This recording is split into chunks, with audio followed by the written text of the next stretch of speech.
Oke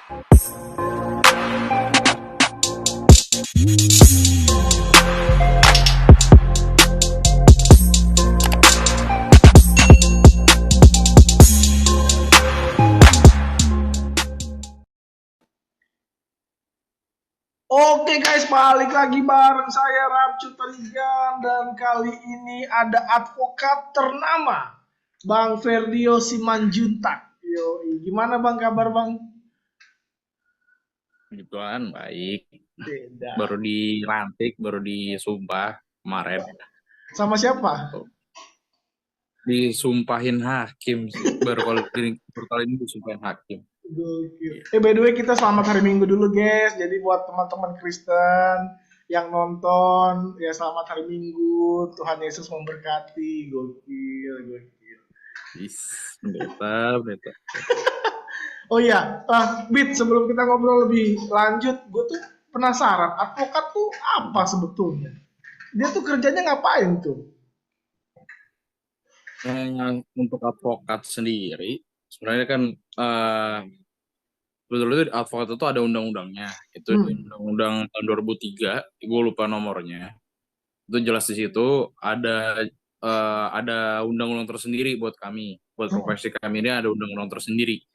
Dan gue harus jelasin bahwa banyak orang yang memikirkan bahwa advokat itu apa sih bedanya sama pengacara, apa sih bedanya sama penasihat hukum, apa sih bedanya sama kuasa hukum dan berbagai macam.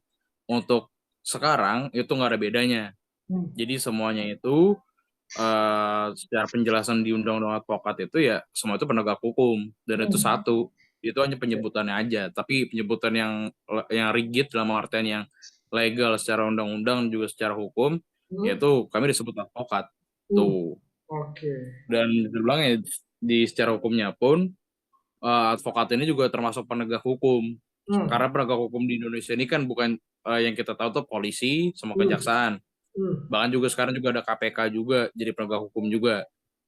Sekarang itu bahkan juga sekarang harusnya kita harus ngerti bahwa advokat pun dari tahun 2003 itu sudah jelas diakui negara bahwa advokat juga penegak hukum juga begitu. Wah, ini menarik sih. Berarti advokat tuh membela klien kah atau? Kalau bahasa kasar membela yang bayar ya, cuman nggak gitu. Itu kasarnya. Tapi kalau realnya dalam artian secara undang-undangnya dan juga yang gue jalanin, nggak semuanya kayak gitu sebetulnya. Karena gue juga beberapa kali gue tanganin kasus yang pro bono dalam artian yang cuma-cuma. Karena sebelum gue disumpah, ya gue juga udah dalam artian berpraktek tapi nggak langsung turun ke ininya ya, dalam artian bukan langsung turun sebagai advokat di persidangan, tapi gue ngedrafting berkas juga, ditambah juga pendampingan, terus juga advokasi, gue ikut juga. Dan itu ya gue lakukan itu beberapa dengan pro bono, dengan cuma-cuma. Dan itu memang fokusnya itu memang kita ini karena sebagai penegak hukum, ya kita itu bedanya advokat dengan penegak hukum yang lain, kita ini punya keunikan sendiri karena kita tuh nggak dibayar negara, itu yang satu yang paling utama. Kita tuh nggak punya gaji, advokat tuh nggak digaji negara, nggak ada pembayaran dari negara, kecuali kalau misalnya negara minta kami sebagai advokat yang diminta oleh negara. Lalu juga kami ini juga bicara soal kantornya juga nggak ada dalam artian tuh nggak diwajibkan mau di kantor di mana ataupun dengan siapa dan macam itu nggak diwajibkan. Bisa bilang tuh kami ini penegak hukum swasta, bisa bilang seperti itulah. Bahasa kasarnya kayak gitu. Wah, ini menarik. Berarti hampir sama dengan kayak pendeta ya, Bit ya. Artinya membela kebenaran dan mencari keadilan begitu ya. Iya, idealnya gitu. Idealnya. Oke, wah ini realitanya ya kita tahu lah. Iya, wah ini menarik sih. Oh iya, Bit, kemarin gue sempat ngeliat story WA lu soal judi online dan ini sangat meresahkan. Tapi sebetulnya Bit yang mau gue tanyakan sama lu, judi online tuh menurut lu tuh gimana sih kayak gitu? Udah merebak di negara kita. Menurut lu gimana nih soal judi online? Ya sebelum gue masuk ke judi online, ini gue masuk dulu ke judinya dulu ya, penjelasan soal judinya dulu ya. Ataupun bicara sejarahnya judi. di Indonesia dulu itu tahun 80 atau 70-an, ingat gue punya udah tua lah, udah lawas. Hmm. Itu Indonesia itu pernah melegalkan judi Oh ya? pada khususnya itu di Jakarta. Hmm. Itu pada saat gubernur itu Ali Sadikin. Hmm. Itu Jakarta pernah melegalkan judi dan itu ada kasino-kasino bertebaran, waktu itu ada dingdong, ada kasino, dan Hmm. itu legal, dan itu lebih lebih arahnya tuh lebih ke lokalisasi Hmm. lokalisasi perjudian lah, artinya dilokalisir yang mau berjudi ya di situ, dan Hmm. itu meningkatkan kesejahteraan masyarakat juga, dan itu terbukti pada saat itu. Tuh, itu yang pertama, itu berbicara soal sejarahnya judi, bahwa Indonesia tuh nggak anti banget sebenarnya sama judi. Hmm. Karena Indonesia itu pernah melegalkan judi, itu yang pertama. Terus kedua juga berbicara soal judi itu mulai menjadi hal yang ilegal, itu karena memang pertama itu Indonesia ini mau gimana pun juga mayoritas kita secara jumlah pemeluk agama itu agama Islam. Hmm. Agama Islam itu mengharamkan judi. Hmm. Mau bahkan bukan cuma Islam doang, dalam artian untuk Kristen pun juga mengharamkan judi, bukan mengharamkan sih, tapi dalam artian itu ya judi itu dilarang juga, Iya. karena mau gimana pun juga kalau misalnya kita sebagai Kristen, dulu pada saat Tuhan Yesus disalib itu kan jubahnya itu di Lego, dalam arti di Iya. judi itu Iya. dijadikan bahan perjudian oleh Hmm. para tentara yang di bawah, dalam artian para penjaga-penjaga di bawah itu kan mereka berjudi bahwa ini jubahnya Tuhan Yesus itu dijadikan bahan perjudian sama mereka. Entah itu perjudian ini seperti apa, ya pasti itu pernah dijadikan perjudian waktu itu. Dan Menarik. ini sebenarnya ini mungkin fakta dari mungkin anak-anak sekolah minggu harusnya tahu soal ini ya, karena gue juga ini tahu ini dari anak sekolah minggu, Wah, keren. dari gue masih sekolah minggu. Ya Hmm. emang seperti itu, dalam artian bicara soal judi ini memang Hmm. di setiap agama, khususnya agama kita Kristen sama Islam juga, ini memang ada sejarah yang kurang kurang enak buat Iya. kita, Hmm. dalam artian kurang baik lah, Iya. dalam artian ya menurut gue ya sah-sah aja kalau misalnya judi ini memang dilarang, Iya. dan itu memang di undang-undang kita juga jelas kok, di pasal 303 Hmm. di dalam KUHP itu jelas dilarang, di dalam undang-undang ITE pun juga dilarang juga, itu Hmm. bicara soal judi online, lebih khususnya itu di undang-undang ITE pasal 27 ayat 2 Hmm. tuh, dan itu jelas itu bahwa bicara soal judi ataupun judi online itu jelas bahwa itu dilarang Oke. gitu. Wah, ini menarik. Pasal 303 melarang judi. Tapi kenapa kalau dilarang malah makin merebak nih? Bahkan sampai ke online nih. Gitu. Ini menurut lu gimana? Apa yang salah dari pemahaman masyarakat Indonesia soal ini? Sebenarnya kalau dibilang salah ya memang bukan salah sih menurut gue. Hmm. Judi itu sama kayak penyakit masyarakat. Hmm. Judi itu sama kayak prostitusi juga. Hmm. Dan judi maupun prostitusi ini bukan kejahatan yang baru-baru, itu kejahatan Hmm. kuno sebenarnya, ini kejahatan purba. Ini Hmm. udah dari zaman kita belum kenal aksara pun, dalam artian belum, pada saat kita belum bisa baca mungkin, pada saat uang itu belum jadi sarana jual beli, Hmm. dulu masih barter, mungkin juga judi sudah ada. Hmm. Dalam artian perjudian ini memang kejahatan yang purba, sama kayak prostitusi juga. Dan Hmm. ini kenapa dalam artian judi pada suatu sekarang jadi judi online, itu kenapa bisa merebak di mana-mana dan bisa tersebar mana-mana? Ya karena yang ini sebenarnya, karena memang kalau menurut gue ya, kebijakan yang ada sekarang ini justru malah memuluskan itu. Hmm. Kenapa gue bilang seperti ini? Karena bicara soal ini, kita bicara soal prostitusi dulu.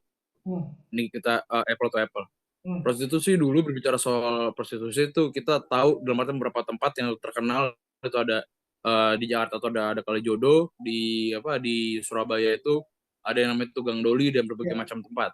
Dan itu dilokalisasi di situ, dilokalisir penyakit masyarakat itu di situ, dilokalisir, dan itu sebisa mungkin itu pemerintah ataupun penataan kotanya ataupun penataan masyarakatnya itu lebih tertata, Hmm. karena ya stay di situ-situ aja, dalam Hmm. artian tuh penyakitnya tuh stay di situ-situ aja, dan itu nggak meluas kemana-mana. Ya. Tapi pada saat sudah ditutup, semua lokalisasi ditutup, itu pada saat itu juga itu langsung menyebar kemana-mana. Contoh paling paling simpel tuh di Kalijodo Hmm. di Jakarta, karena gue pernah waktu itu pernah advokasi juga dengan salah satu, bukan salah satu sih, bahkan dengan kelompoknya mereka. Hmm. Itu tuh pada saat dirubuhkan ataupun digusur, lokalisasi itu ditutup, itu Hmm. langsung menyebar kemana-mana. Yang Hmm. awalnya itu kan yang kita tahu di media ataupun pemerintah mengatakan ataupun Ya. di berita, dibilang tuh mereka-mereka yang mantan PSK itu di dalam artian mereka tuh dikasih pelatihan macam. Iya, mereka dikasih pelatihan betul.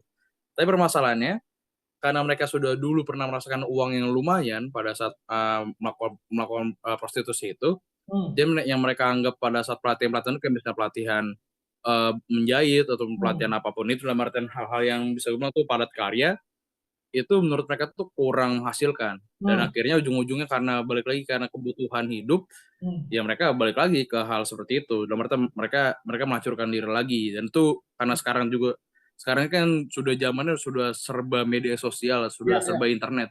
ya. Jadi sekarang ini kita tahu itu ada yang namanya booking online dalam artian open BO seperti itu. Itu contoh dalam artian Apple-nya. Ya, Sama dengan judi online juga. ya.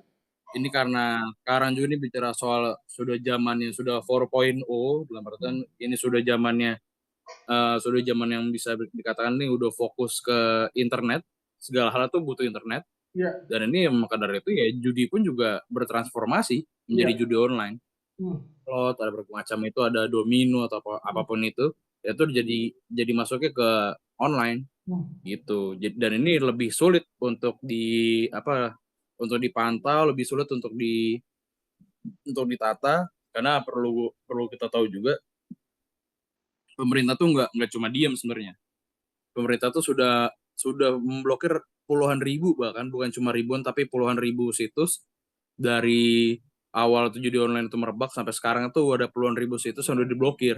Cuman permasalahannya apakah memblokir situs itu apakah itu memang hal yang memang dibutuhkan atau apakah memang itu hal yang memang tepat guna untuk dilakukan. Karena balik lagi menurut gua bicara soal blokir itu sama kayak misalnya kita bicara analoginya. Ini sama halnya kayak kita mau potong rumput, tapi yang kita potong cuma atasnya aja. Sementara kan akarnya masih ada. Dan ini bisa tumbuh lagi. Seperti itu. Oke. Wah, Gitu, Bit, ini menarik karena tadi gue riset sedikit kayak gitu ya.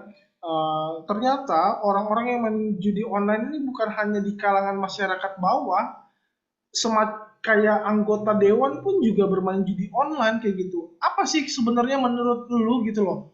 Ketika misalnya mungkin lu ada ibarat kata ada klien lah untuk diadvokasi soal judi online misalnya, atau mungkin lu punya pengalaman teman lah misalnya. Apa sih nikmatnya main judi online gitu loh? Ya, gimana jelasinnya? Kalau bicara soal main judi online sama kayak permainan biasa. Kalau menurut gue sih, kayak contoh kalau gue kan dari dulu emang gamers. Gue emang suka game dalam artian mau tuh game PC maupun tuh game mobile, gue emang candu di situ untuk main game. Jatuhnya seperti sama kayak kita juga dalam artian candu di situ. Kita kecanduan dalam satu hal dan itu memang membuat kita senang di situ. Terus itu yang gua tahu ya dalam artian di situ dulu dalam artian seminimal mungkin tuh orang-orang yang main judi mereka tuh memang suka dalam artian mereka tuh memang mencari kesenangan di situ karena memang mereka tuh entah tuh hobinya entah tuh memang sukaannya ya pasti mereka suka di situ untuk main judi itu yang pertama. Terus yang kedua yang gue tahu dari yang pernah gue lakukan di lapangan, dalam artian pernah gue temukan di lapangan, ini tuh yang main judi online itu ternyata nggak semuanya itu dari kalangan bawah sebenarnya. Dalam artian kalangan bawah, dalam artian kalangan yang bisa gue bilang tuh ya menuju sejahtera lah. Ini bukan hanya mereka aja, karena juga tapi memang mayoritas dari mereka. Dari kawan-kawan ini itu alasan mereka karena mereka ya tergiur untuk cepat kaya, untuk hal yang instan itu tergiur. Ya siapa sih yang nggak mau dalam artian karena bisa dibilang mungkin pada saat kita main game yang free dan yang gratis di HP kita terus kita harus nonton iklan misalnya di dalam game itu kadang-kadang tuh ada iklan-iklan yang itu justru iklan judi online. Itu beberapa kali tuh gue nemuin iklan-iklan itu dan itu gue selalu gue report ke Google-nya langsung tapi tetap aja itu tetap ada lagi dan itu dalam iklan-iklan itu selalu menjanjikan bahwa lu depo sekian lu bakal dapat sekian macam itu. Kalau untuk orang-orang yang dalam artian ya menurut gue SDM yang kurang dalam artian literasi kurang mereka ini pasti tergiur banget karena dalam artian ya siapa sih yang gak tergiur lu cuman dalam deposit 10.000 atau 100.000 lu bisa dapat 1 juta ya orang gila mana yang nggak mau ya kan seperti itu kan dalam artian ya memang bicara soal judi online ini ya seperti itu, karena memang banyak yang ingin cepat kayak dalam artian yang pengen instan. Tapi itu untuk yang kalangan bawah, dalam artian kalangan yang menuju sejahtera. Sementara untuk kawan-kawan gue juga ada beberapa yang memang sudah dalam arti sudah mapan lah, bisa bilang sudah bisa hidup dengan tenang. Mereka ini justru main judulnya untuk main aja. Ya, Cuma oke. untuk main, kalau misalnya bosan ya mereka main seperti itu. Oke. Dan mereka tuh nggak terlalu gimana dalam arti kalau misalnya rungkat ya rungkat, dalam arti rungkat itu kan kalau misalnya kalah ya kalah, kalau menang ya menang biasa aja, bahkan kemenangannya juga ya dibagi-bagi gitu Iya. ya, cuman kayak gitu doang. Cuman menurut gue ya itu tetap salah, nggak Iya. ada yang benar bicara soal judi itu, nggak ada yang benar. Iya. Dan mereka tetap balik lagi, itu bicara soal edik, ini bicara soal kecanduannya itu sih. Wah, ini menarik. Tapi menurut lu, orang yang main judi online ini korban atau pelaku? Menurut lu, Bit? Ya pelaku lah, pelaku ya kali korban. Gini Hmm. loh, Hmm. gimana menurut gue? Gini, simpelnya seperti ini. Hmm. Main judi ataupun permainan apapun, Hmm. dalam artian permainan yang online ataupun permainan yang offline kayak misalnya main kartu, dalam arti kalau main remi tapi tanpa uang itu kan bukan judi. Hmm. Dan itu ya semua permainan itu kita bisa mau kita tuh bisa main, dalam artian kalau misalnya kita ada kemauan untuk main kita main. Tapi Hmm. kalau misalnya kita nggak ada kemauan untuk main ya kita nggak perlu main. Iya. Dalam artian nggak ada pesan sama sekali sebetulnya. Hmm. Itu yang pertama sebenarnya. Dalam artian kalau misalnya dibilang korban ya enggak sih menurut gua. Hmm. Bicara soal judi online itu ya bicara ya lu pelaku. Lu Hmm. pelaku, mau apapun lu bilang ya lu pelaku. Karena kenapa ya undang-undang udah jelas kok. Pada saat lu melakukan judi itu kan di undang-undang jelas ada penjudi sama yang menyediakan judi sebenarnya, dalam artian menyediakan platform untuk Iya. perjudinya. Kalau misalnya di offline kan disediakan rumah ataupun tempat. Hmm. Kalau di judi online itu yang menyediakan servernya atau menyediakan websitenya. Iya. Ya mereka ini mau yang main, mau yang ngasih permainan dalam artian bandar, ya mereka ini salah. Ya mereka Hmm. tuh sadar kok mereka tuh Hmm. melakukan kesalahan itu. Mereka sadar kalau mereka melakukan kejahatan. Oke. Kalau dibilang korban, ini yang gue tahu ya, ini bicara soal korban, Hmm. victim lah dalam artian bicara soal korban itu, ya mereka ini orang-orang yang bisa bilang tuh mereka nggak tahu apa-apa, ataupun mereka tahu tapi mereka nggak tahu dampaknya. Hmm. Itu yang pertama. Ini bicara soal korban yang gue tuh seperti itu. Hmm. Bicara soal definisi korban yang gue mengerti dan gue pahami, korban itu orang yang tidak tahu sama sekali dan dia terdampak, atau dia tahu tapi dia nggak tahu dampaknya apa. Seperti Hmm. itu. Masalahnya kan mereka ini yang main judi online tuh mereka mereka tuh tahu mereka tuh tahu dan mereka juga tahu dampaknya itu apa. Hmm. Jadi menurut gue itu bukan korban sama sekali, definisi korban nggak masuk buat mereka. Hmm. Itu untuk pemainnya. Cuman kalau bicara soal yang diketahui dalam artian yang kita tahu eh, dari Menko PMK itu kan dia bilang ini cuman apa namanya tuh cuma pendapat pribadi aja. Dan dia juga bilang ini bicara soal korban ini keluarga juga jadi korban. Oke, bicara keluarga ini keluarganya si pelaku ini jadi korban. Cuma menurut gue ini salah sih kalau misalnya dikasih bansos gitu aja. Hmm. Harus ada Hmm. kejelasan, Hmm. harus ada kebijakan yang benar bijak.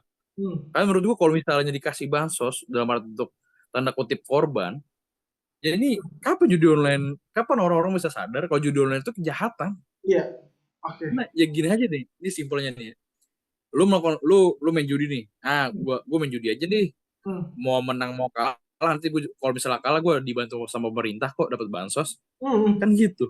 Hmm. Jadi intinya yang kalimat yang dielu-elukan pemberantasan judi online, apa yang diberantas? Hmm. Apa yang dientaskan kagak ada. Hmm. Ini ya di dalam artinya memuluskan aja, membuat Oke. orang-orang yang ingin malah justru menurut gue, jadi bikin orang-orang yang belum main judi, online justru penasaran, dan juga mereka mikir kalau misalnya mereka main ya nothing tulus. Kenapa gue Hmm. bilang nothing tulus ya, kalau misalnya mereka kalah pun ya ada yang Betul. bantu kok, nanti pemerintah langsung bantu kan gitu. Wah, ini menarik sih, Bit. Nggak tahu ya. Bagi gue pribadi ya, pendapat Menko PMK ketika menyampaikan itu pendapat pribadinya lalu disampaikan ke publik, nggak tahu ya, menurut menurut gue nggak bijak aja gitu loh, dia ngomong kayak gitu nggak bijak aja karena status dia sebagai menteri yang pertama, yang kedua justru kayak lebih memanjakan nggak sih orang-orang yang main judi online untuk kemudian yang tadi lu bilang, "Ah, udahlah, gua kan nanti kalau rungkat dibantu pemerintah," kayak gitu. Justru malah ini jadi blunder jadinya gitu loh. Aneh banget. Ya, ya memang sejak kapan negara kita nggak blunder pemerintahnya? Dari dulu blunder mulu. Aduh lucu banget lagi. Tapi Bit, menurut menurut lu nih, orang-orang yang kemudian depo di website begitu kan, itu masuknya ke negara nggak uangnya? Ya enggak, itu nggak Hmm, masuk ke negara. Itu dalam artian depo ataupun ya depo lah yang kita tahu depo-depo itu kan, ya itu masuk langsung ke bandarnya oh dan itu iya? diputar sama bandarnya itu. Oh iya? Dari mana mas berita emangnya bandar-bandar ini mereka bayar pajak ya enggak lah. Hmm, hmm, Wah, ada pajak judi. Kalau dulu kalau misalnya dilegalkan hmm, pas Indonesia negara ini pasti dapat pajaknya itu hmm, pasti. Yang hmm, tadi gue bilang kan bahwa pada saat dulu tuh dilegalkan dan itu memang kenapa dilegalkan yang waktu itu emang Indonesia lagi resesi banget, lagi hancur banget. hmm, Dan itu dilegalkan dan itu bisa menaikkan kesejahteraan masyarakat. Cuman hmm. kalau sekarang ya gimana? Orang nggak ada pemasukan sama sekali untuk negara untuk judi online ini. Wah, Gitu. berarti negara banyak rugi dong kalau begitu dengan orang-orang yang kemudian depo, ceban, 10 kali depo 100.000 misalnya. Ya itu dia. Ya Ah, pasti rugi. Karena juga ini juga ada berita baru sebenarnya. Ini ternyata untuk transaksi mengenai judi online itu transaksi mencurigakan dalam artian yang berkaitan judi online itu lebih lebih banyak daripada transaksi mencurigakan yang berkaitan dengan korupsi. oh ya? Ini lucu sebenarnya. Ini gue Wah, baru baca dari Tempo. hmm, Ini bener lucu sih dalam artian ya berarti judi online ini bukan bukan hal yang kecil. Ini hmm, memang kita memang ya kalau mau berantas ya berantas sekalian. Ini memang hmm, memang kejahatan yang benar-benar bikin bikin lebih miskin. Kalau kalau misalnya dulu di sebelum ada judi online menurut gue ya korupsi itu memang parah. Korupsi di hmm, Indonesia ini memang parah. Sekarang juga emang parah sih. hmm, Cuman dalam artian berbicara soal korupsi ini masih ada sedikit yang dirasakan oleh masyarakat. Sementara untuk judi online sama sekali nggak ada dan semua kerugian itu ya kerugian di masyarakat sama dan juga kerugian untuk negara. Itu wah, sama sekali sedikit pun nggak ada pemasukan untuk negara sedikit pun. hmm. Dan lebih parah sebenarnya. Lalu, Bit, menurut elu nih, sebagai advokat misalnya, atau sebagai orang yang berkecimpung di bidang hukum misalnya, lalu kemudian harus ngapain di pemerintah untuk kemudian memberantas dari hulu ke hilir misalnya, kayak gitu. Ini kan akhirnya besar nih. Ya gimana ya? Kalau nanya itu, ini mungkin pendapat gue pribadi ya. Karena kan gue Hmm, bukan pemerintah nih. iya. Kalau gue ngasih kebijakan dalam artian gue ngasih pendapat yang memang ada. Sebenarnya gue dari risetnya. Cuman kalau misalnya gue kasih, ya masa pemerintah enak banget kayak nggak kerja ya kan. Siapa tahu nanti Terus habis simpel. podcast itu dipanggil Pak Prabowo kan? Ntar jadi joget oke gas. Joget joget. Jadi sebenarnya gini sih cuy. Eh, Bicara soal solusi itu judi online ini, sebetulnya yang paling utama itu menurut gua, ini bikin jerak. Itu yang paling utama itu bikin bikin jerak dulu mereka-mereka hmm, yang main judi online ini. Dalam hmm, artian bikin jerak ini ya jerat mereka dengan hukum, hmm, jangan jerat mereka dengan kasih sayang enggak. Karena menurut gua tuh mereka-mereka ini ya memang sudah jadi penyakit, hmm, penyakit yang memang sulit disembuhkan. Kalau memang mau nyembuhin penyakit, karena menurut gue ya penyakit itu ada dua, penyakit hmm, fisik sama penyakit yang non fisik. hmm, Bicara soal judi online ini penyakit non fisik. Kayak contoh juga penyakit mental itu juga non fisik. hmm, Nah, menurut gue bicara soal penyakit-penyakit non fisik ini ada beberapa obat sebenarnya, bukan cuma obat yang bisa diminum itu dalam artian obat yang baik. Ada juga memang harus ada obat yang nampar sebenarnya. hmm, Dan menurut gue untuk judi online ataupun pelaku-pelaku judi online ini, ya mereka-mereka ini harus ditampar, hmm, bukan untuk dikasih sayang dulu, enggak, tapi mereka harus ditampar dulu, harus dikasih jera dulu. hmm. Jangan jangan dikasih enaknya, bahkan ini ya balik lagi bicara soal bansos ini enak. Siapa sih yang nggak mau bansos? Bahkan juga kemarin yang pada saat bansos COVID juga itu orang-orang kaya pun juga mereka dapat bansos kok. Mereka juga bahkan ikut antri. Kenapa gue tahu? Karena gue juga pernah menjadi penyalur bansos itu ke masyarakat, dan ada beberapa orang, bahkan bukan beberapa lagi, ada banyak malah yang rumahnya bagus, sementara mereka juga ikut antri bansos. Jadi dalam artinya, siapa yang nggak mau bansos? Karena ada bantuan. Siapa sih yang nggak mau dibantu? Itu aja simpelnya. Oke. Wah, ini menarik. Tapi kalau harus dihukum, Bit, banyak anggota dewan yang main, Bit. Jadi hukumnya bisa bisa ini enggak? Maksudnya bisa bisa diberlakukan ke seluruh elemen masyarakat enggak kalau seandainya dengan metode itu? Itu harus Hmm. ke seluruh elemen. Karena kenapa gue bilang bicara soal kayak gitu, ini bicara idealnya.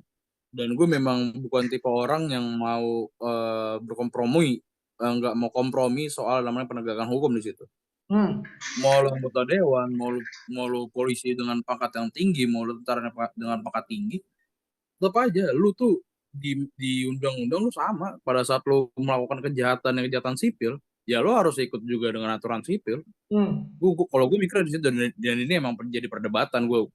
Omongan gue ini sempat jadi perdebatan sebenarnya, karena memang kan bicara soal di militer tuh ada sendiri, mereka tuh ada pengadilan militer sendiri, polisi Ya. juga ada propam dan berbagai macamnya. Bahkan juga di DPR tuh kan ada yang kita tahu kan hak imunitas. Cuman hak imunitas ini kan beda.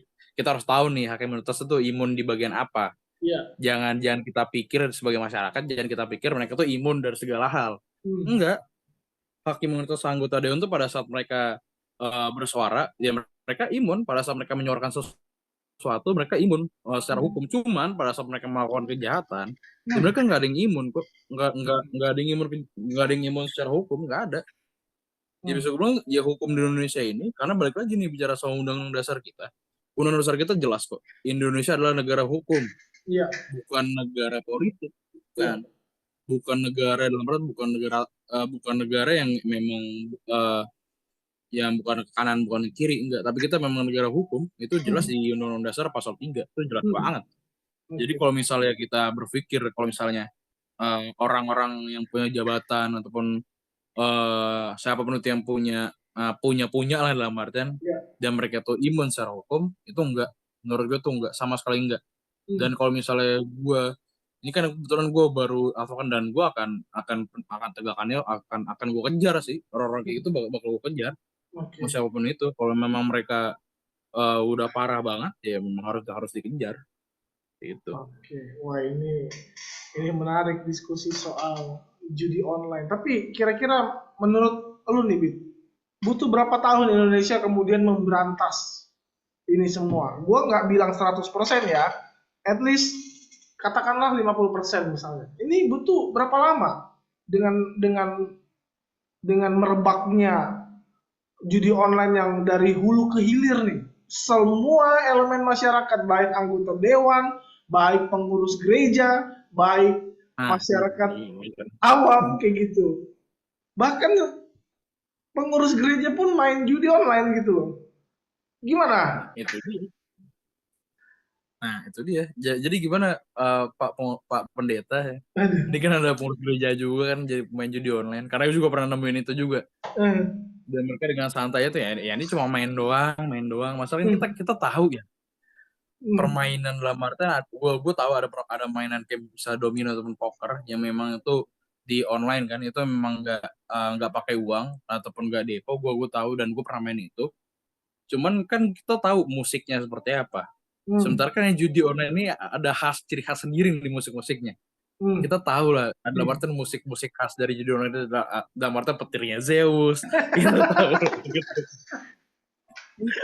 Bahkan ada anekdot dalam artian ada jokes yang gue itu buat mereka dalam artian para pengurus gereja. Ya gue langsung bilang, ya Tuhan Yesus memberkati. Yesus, katanya gue kecilin, Tuhan Yesus memberkati. Ya makanya ya lucu aja. Kayak gitu sebenarnya. Karena mau petir di mana-mana kan ada apa sih? Ada audionya tuh beda dan kita tahu solusi itu. Dan bicara soal solusi apa? Jadi memang harus di pemberantasannya ya jangan dimanjakan. Ya tadi lu kan bilang kalau misalnya bansos itu memanjakan.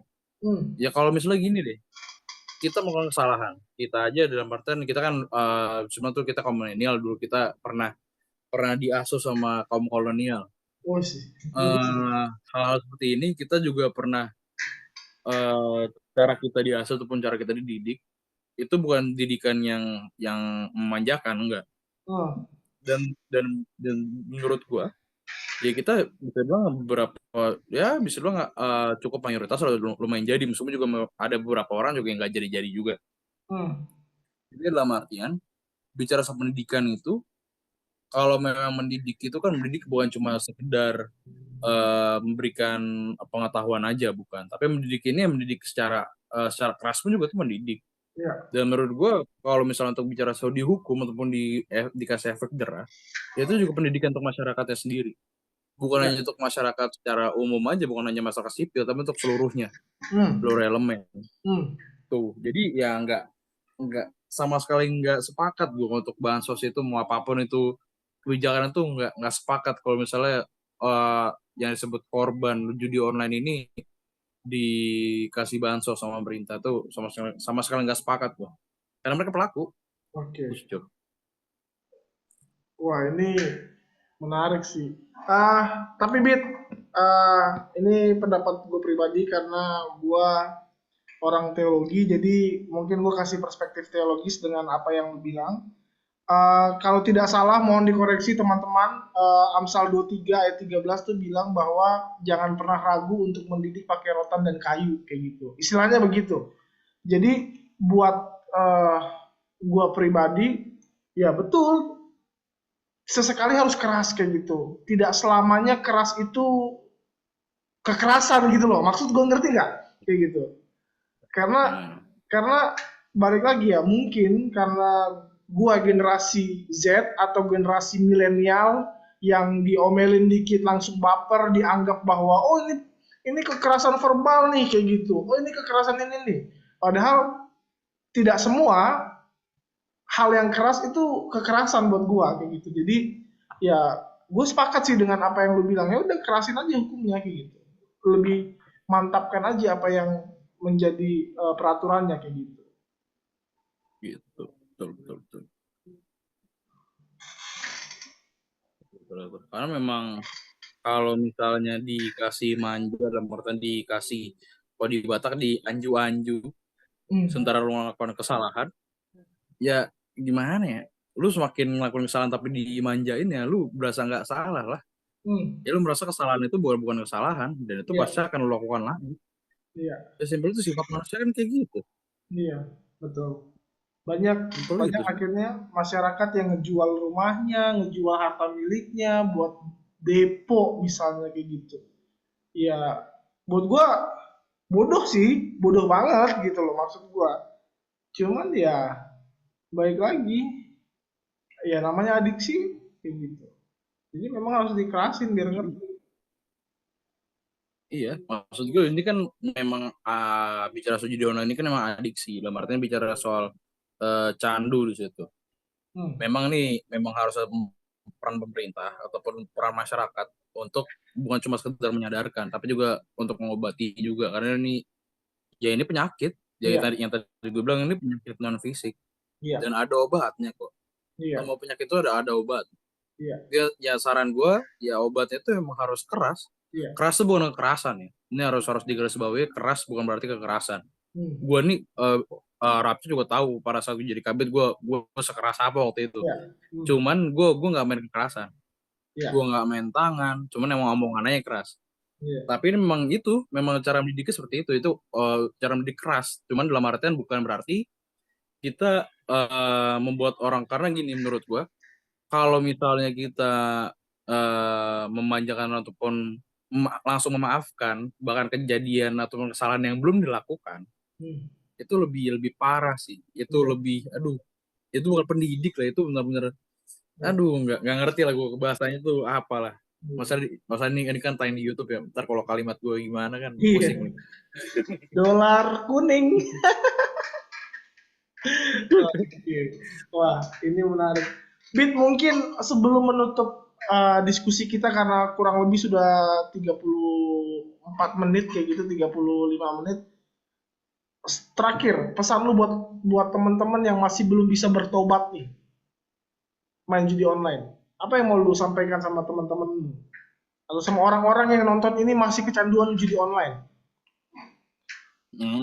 Ini pesan dari gue ya. Ini gue pribadi nih ya. Iya. Lanjutin aja. Lanjutin, bro. Teruskan sampai apa namanya tuh, sampai full, sampai bisa dapetin Zeus terus-terusan. Itu aja. Saran gue itu aja. Biar lu rasain bagaimana lu nanti pada saat, karena percuma kalau misalnya gue kasih kalimat-kalimat yang membangun, ataupun kalimat-kalimat dalam artian kalimat-kalimat motivasi, ya percuma. Karena gue udah merasakan itu, teman-teman gue seperti itu kok. Iya. Percuma aja ya. Simpelnya tuh kita biarin aja. Biar mereka sendiri nanti merasakannya seperti apa. Iya. Itu aja. Wah, ini ya. Ini lah artinya ini gue kasih tahu. Ini salah satu contoh didikan keras ya seperti ini. Ya biarin aja. Biarkan mereka merasakan sendiri. Pada saat mereka udah merasakan jatuh, ya baru kita bertindak. Cuman pada saat mereka belum terjatuh, kan mereka belum tahu rasanya seperti apa. Iya. Biarin aja. Menurut gue biarin aja dulu, biar mereka tahu sendiri kayak gimana rasanya, gitu aja. Wah, ini menarik sih. Iya, soalnya kalau kita nasihatin nanti dibilang bukan urusan lu, urusin aja hidup lu gitu. Itu dia. Karena gini tuh. Ini yang gue ini ya, ini dari pengalaman gue. Karena ada beberapa temen gue juga yang seperti itu juga. Percuma untuk nasihatin itu percuma banget.